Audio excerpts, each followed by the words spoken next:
All right, bsliverocks.com. This is part 2 of our conversation with Suzi Kory from Toronto, Ontario, who is just flown in from somewhere, I'm sure, around the world because she's so famous and she's playing everywhere, including the Rockpile, Wednesday, April the 26th, along with LA Guns. So we'll continue on with a couple of things that have to do with maybe traveling. You just went to LA to do a photo shoot. And I thought that was really awesome. So tell us why, and tell us about Igor, and tell us where you went. I saw you were online at clubs, and you're rocking out in L.A., and I was jealous. Yeah, you know what? It is so funny. Anybody who knows me really well kind of goes, how the heck do you get into these things that are, it starts with something small, an idea I have, and then it just turns into something much bigger than I could have imagined. So this was one of those stories. What happened was I had seen Igor's pictures up on Facebook again, thank goodness for Facebook. And I saw some of his live photo shots and stuff of very big bands, and they were phenomenal. And so I said, who is this guy? I got to contact him. So I did. And, I remember the phone call, the conversation went something like, hi, I'm Suzi and, so-and-so, and this is what I'm looking for. And he went, no, I'm too expensive. I don't think you can afford me. And all I do is bands. I don't work with solo artists. And he had all the reasons why he can't work with me. And I said, listen, let's rewind. Let's start over and let me try and explain to you what it is I need. And let's find a common ground. And to make a long story short, we agreed. And I got what I wanted, and he got what he wanted. But I got a lot more than what I expected because basically we were going to shoot here in Toronto. And then he mentioned to me that, it's quite cold outside if we're going to try and do some outdoor shots. And I said, well, you know what? Let's just go to LA. Yeah, because that's the normal thing to do. You just go to LA because that's the cool place to be. And so he goes, are you serious? I'm like, yeah, let's do this. So he goes to me, okay, well, you know what? It works out well because I got this really good friend of mine and he has a studio in LA. And I'm like, oh, that's cool. So he gives me the name and, Niels Lauzauer. I'm like, oh, okay, that's cool. And he's like, look him up. Okay, sure, I'll look him up. So I Google a guy and I was dumbfounded because, I saw what a rock photography legend this guy is.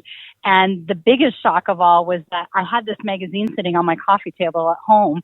It's a 1988 Rolling Stones cover with Guns N' Roses on there. Yeah, Guns N' Roses again. And, of course, I found out he's the one who took that photo. And I was like, just a loss for words I'm having right now. Did he go to high school with Slash or no? Am I wrong? Who is that, Neil? No. Yeah, no, what happened? Well, here's where the story gets even more interesting. So, it's not enough that I'm meeting this rock legend. We're shooting in his studio. He's actually working as an assist for Igor, and he's assisting him, while we're doing our session there. And in the morning, before we went to the studio, we went and had breakfast at a place called Cantor's Deli. And I am a Guns N' Roses fanatic. I know the whole story of the whole band and every member of the band and everybody's associated with the band.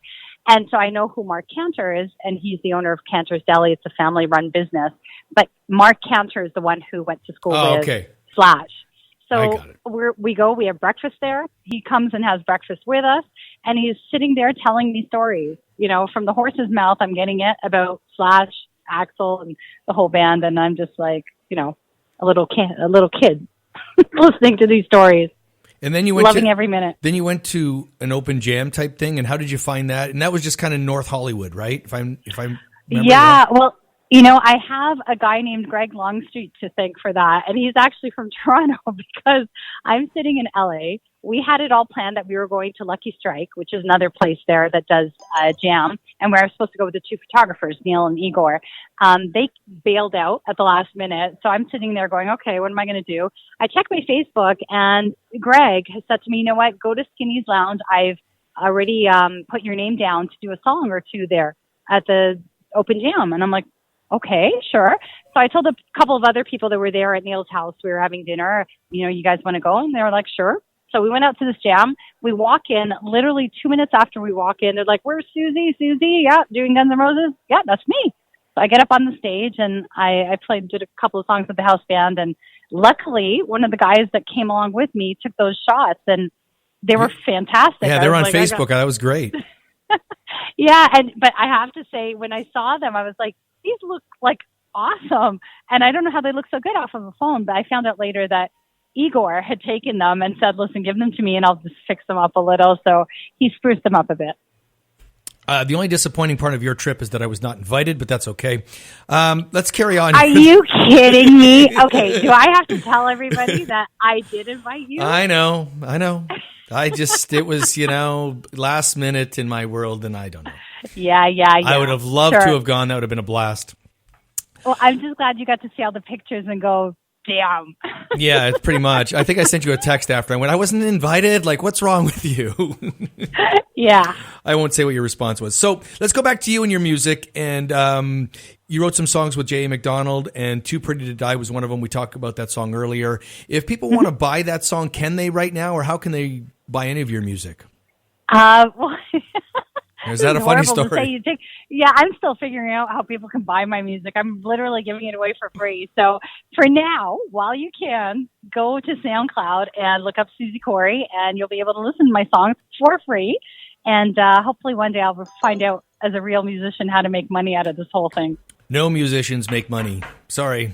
Yeah, we do it for the love of it, Shane? I know. I'm one of them. So the Rockpile, April the 26th, you're playing, and I want to talk about your band because that was an interesting conversation we had before we went to air. So tell us how you found your band, and it's kind of an interesting little story. Okay, are you talking about band number 1 or band number 2? The band you're going to be playing with at the Rockpile. Okay, so I did have a band in March of this year, and I actually, funny enough, I applied to Steve Hogue and I said, listen, let me do this LA Gun Show before I even had a band. So I didn't have anybody at all, but I took the risk and I said, give me this opening slot and I'll deal with it. I'll find the band and so on. I don't think I even told him I didn't have a band. But then afterwards I hooked up and with a few musicians, and this band was put together because I knew the bass player, and he said to me, don't worry, I'll get some guys together.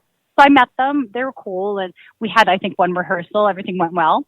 And then, about a week ago, I found out that the bass player is now with another band. And that's playing the same night. Yeah, that happens to be playing the same night. Now he's in a new band, and they're going to be opening as well that night. And so because he put the band together, I assume now I really don't have a band because he's the one. I don't even know the other guys. I didn't know them very well. I don't even have their contacts. So I was bandless for about 24 hours, 2 weeks before this show. And luckily within 24 hours, miraculously, I found another band. And, it was just by finding a guitarist, and he's phenomenal. I saw his videos and I was blown away and surprised that he contacted me as quickly as he did. And he said, you know what, I'll put the band together for you. I told him my story that I've got this show coming up, and if for nothing else, I need a backing band right now, full band. And he said, I'll take care of it. So since then, we've had a couple of rehearsals. These guys are awesome, and we're going to kick ass. It's funny. A friend of mine Can I say that? Yeah, well, absolutely. A friend of mine plays guitar. He's going to be there that night. His name's Tracy Guns. I mean, if you're ever stuck and you need some help, I'm sure he'll help you out. So, what else? Are you kidding? What else can we talk about? Your socials. Let's plug your socials before we go, so that people can even just follow you like I do and see all your wonderful pictures out in LA, and they too cannot get invited. Yeah, well, they can go to Facebook, and my favorite platform of all, because it's where all my things happen. If you just look up Suzi Kory on Facebook, and as I mentioned before, if you go to SoundCloud, you can actually hear the music. So hopefully you'll have a listen. And it's SUZIKORY, right? That's correct. And I just wanted to add in one more piece of news. Tomorrow, I will be meeting up again with John Angus McDonald and Nick DeToro. He's the engineer / drummer / keyboard player on my songs as well. So we're going to be working on 2 more songs, recording a couple more songs. All right. It's April the 26th. It's at the Rockpile in Toronto. It's got Dirty Little Secrets. It's got Diamonds. It's got Suzi Kory. It's got LA Guns. And you need to be there or Steve Hogue's going to be pissed. This is bsliverocks.com. Thanks for listening.